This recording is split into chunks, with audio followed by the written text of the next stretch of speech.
क्या आपने कभी सोचा है कि जेड प्लांट की सिर्फ एक पत्ती से इतना सुंदर पौधा तैयार किया जा सकता है?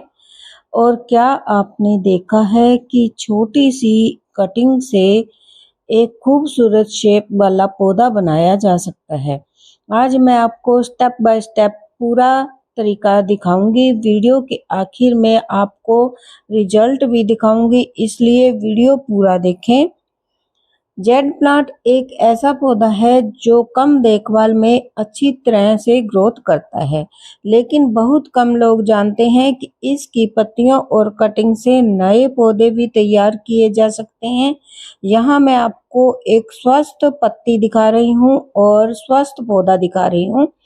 पत्ती हमेशा हेल्दी और रोग मुक्त चुने। जितनी अच्छी पत्ती होगी, सफलता के चांस उतने ज्यादा होंगे। अब इस पत्ती को मैं तैयार मिट्टी में लगाने जा रही हूँ। मिट्टी हल्की और अच्छी ड्रेनेज वाली होनी चाहिए। तो अब बात करते हैं कटिंग की। यह कटिंग कैसे लेनी है और जेड प्लांट से ले रही हूँ। कटिंग लेते समय ध्यान रखें कि कटिंग स्वस्थ हो और उसमें अच्छा तना मौजूद हो। अब मैं इस कटिंग को भी मिट्टी में लगाऊंगी। तो देखिए, सभी जो है कटिंग मैं ले रही हूँ। ये जो मेरा पौधा है बहुत लंबा हो गया है और सारी जो स्टेम्स हैं कितनी बड़ी बड़ी हो गई हैं। जब हम इस पौधे की प्रूनिंग करते हैं, इस तरह से ब्रांचेज लंबी लंबी कट कर देते हैं, तो हमारे पौधे में कोई नुकसान नहीं होता है। ये पौधा कटिंग करने पर जो है और भी बुशी और घना होता जाता है। जब हम कट करते हैं तो हर स्टेम से 2-3 नई ब्रांचेज निकल कर आती हैं। इस तरह से ये पौधा बुशी और घना हो जाता है। तो देखिए, हमने कटिंग ले ली है और अब इस कटिंग को हम तैयार करेंगे लगाने के लिए। तो देखिए, वीडियो के बीच बीच में मैं एक आपको बोनस टिप भी देती रहूंगी, तो इसलिए बीच बीच में स्किप ना करें वीडियो को। तो देखिए, इस तरह से हमने जो नीचे की पत्तियां हैं इनको कट कर देना है। तो देखिए, अगर आप इन पत्तियों को ग्रो करना चाहते हैं तो घुमाकर इस तरह से कट करें। जो तने के साथ से इस तरह से हम घुमाकर कट करते हैं ना, तब ये हमारी पत्तियां ग्रो होती हैं। एक बोनस टिप यहाँ पर देती हूँ। जो हमने सीजर के साथ कट की हैं पत्तियां, वो ग्रो नहीं आपकी होंगी। तो इसलिए अगर आपने एक पत्ती से भी पौधा बनाना है तो इस तरह से कट करें। सभी डंडियों में से हमने पत्तियों को हटा लिया है। जो इनके ऊपर छोटी छोटी सी स्टेम थी उनको भी हमने कट कर लिया है। तो देखिए, अब एक बोनस टिप है। इन पत्तियों को और डंडियों को हमने 1-2 दिन के लिए शेडेड एरिया में सुखा देना है। सूखने के बाद इनका जो नीचे का मॉइस्चर है वो खत्म हो जाएगा। इससे पौधा मरेगा बिल्कुल भी नहीं। तो अब हमने जो है ये 8 इंच का जो है मिट्टी का पॉट लिया है। तो मिट्टी देख रहे हैं कितनी बुरबुरी है।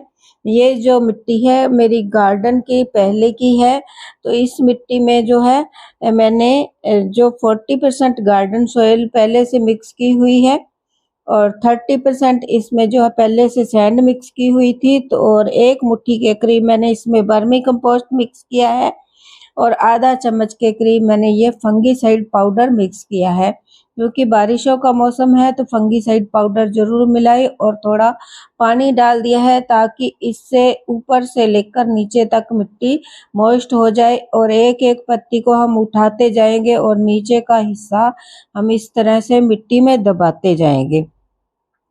ध्यान रहे कि मिट्टी में जब हम पानी डाल लेते हैं ना तो फिर आसानी से हमारी मिट्टी जो है ग्रो हो जाती है। यहाँ एक बोनस टिप है। अगर हम कटिंग लगाते हैं तो कई बार हम बाद में पानी डालते हैं, लेकिन हमने पहले इसलिए डाली है कि कटिंग हमारी हिले ना। जब कटिंग हमारी हिल जाती है तो ग्रो होने के चांसेस कम रह जाते हैं। पीछे की जो साइड है यहाँ पर मैं ये लंबी जो डंडियों वाली कटिंग है इसको मैं इस तरह से एक एक जो है होल बना लिया है, फिर हमने ये कटिंग दबानी है। यहाँ बोनस टिप है, अगर बिना कटिंग के होल किए लगाते हैं तो हमारी जो कटिंग है वो डिस्ट्रॉय हो जाती है, उसकी कोशिकाएं मर जाती हैं, पिचक जाती है स्टेम, जिससे हमारी कटिंग फेल हो जाती है। इस बात का आप खास ध्यान रखें। तो दो ये बड़ी वाली डंडियां जो है स्टेम है, कटिंग है, ये मैं यहाँ पे आगे की साइड स्टेम को लगा रही हूँ। अब देखिए ये मैं पिकॉक शेप दे रही हूँ, तो इस स्टेम को थोड़ा शेप देने की ज़रूरत है। आप इसकी जगह पर वायर भी लगा सकते हैं, लेकिन मेरे पास ये लकड़ी का जो है फिगर सी पड़ी है, इसको लगाऊंगी। इस तरह से लगाने से पहले मैं थोड़ा आगे से तोड़ दूंगी। देखिए जैसे सेट हो आपकी वैसे ही आपने सेट कर लेनी है। मैं इसको थोड़ा और तोड़ूंगी। तो बहुत से लोग गलती करते हैं, कटिंग लगाने के बाद जो है रोज रोज इसको पानी दे देते हैं, इससे कटिंग हमारी सड़ जाती है।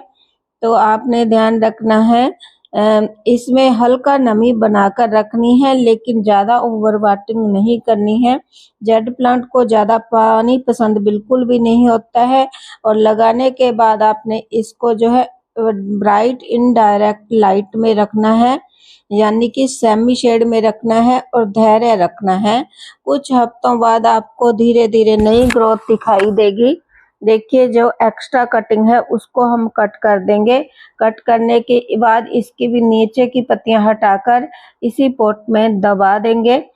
तो अब मैं आपको अपना तैयार टोपियारी दिखाऊंगी। यह पूरा पौधा मैंने जेड प्लांट की ग्रोथ को सही दिशा देकर तैयार किया है। तो देखिए ये जेड प्लांट मेरा बन गया है, और इसका जो 1 महीने का रिजल्ट है वो इस तरह से है। तो वीडियो अगर आपको यूजफुल लगी हो तो चैनल को सब्सक्राइब करें इस तरह की वीडियो देखने के लिए। अगर वीडियो यूजफुल लगी हो तो लाइक, शेयर और कमेंट भी करें। मिलते हैं किसी नेक्स्ट वीडियो में। Bye bye. Thank you for watching.